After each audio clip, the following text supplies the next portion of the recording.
Well, the boat building industry in Kenya has gone through bust and booms in the last 3 decades. And now players in the industry are urging the government to rethink the issue of taxes, which according to them consumes almost 50% of the entire cost of putting up one unit. But they say this will indeed help the industry even sail to higher ground. Kenya's boat building industry has gone through a cycle of booms and busts in the last 3 decades. From the high-flying era of luxury boat races of the 1990s to the significant drop in orders due to insecurity in the Kenyan waters, it has been a rough season for players in the Kenyan market. Sport fishing and diving was our key sector in the 90s and sort of up till about 2008. It was doing very well. And then, unfortunately, with various incidents in Kenya, tourism sort of declined. According to statistics from the Kenya Maritime Authority, there are more than 20,000 luxury fishing and search and rescue boats in the Kenyan waters, and the number is rising due to the growth of artisanal fishing in lakes and rivers.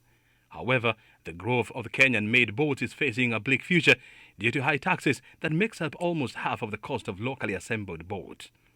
If Kenya wants to be a regional hub where we can import raw material, add value, and export, then I think are certain things like we've got a lot of levies that we get. So at the moment we're paying quite a lot for inspection fees abroad prior to shipment of goods.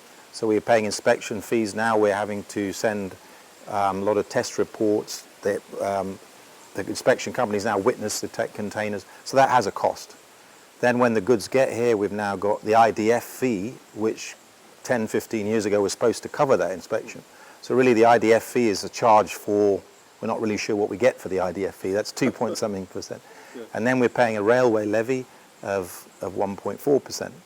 So all those add up, and that makes it difficult to be a regional re-exporter, if you like. Captain Andy's is the largest maker of fishing and luxury boats in the region, selling around 40 boats to clients annually. Thomas Andy, the managing director of Captain Andy, says Kenya, which has been the dominant player in the region, is now facing stiff competition from new markets. Like you mentioned, the Seychelles, I think I was looking in that Eden Island, it looked like there was about $400 million of boats sitting in one marina. There's, we don't have, in our leisure industry, we don't have a couple of $1 million in the whole country. So there it gives you the great opportunity we have in Kenya to develop our marine industry. Following the 2007-2008 post-election violence and increased insecurity along the Kenyan coastline, the luxury fishing industry has never recovered fully from the shocks. However, new opportunities are emerging, especially in South Sudan, where relief agencies are opting to use boats along River Nile to supply relief food and medication. Andy says another growth frontier is the emerging artisanal fishing in Kenya, which is supporting the growth of the industry.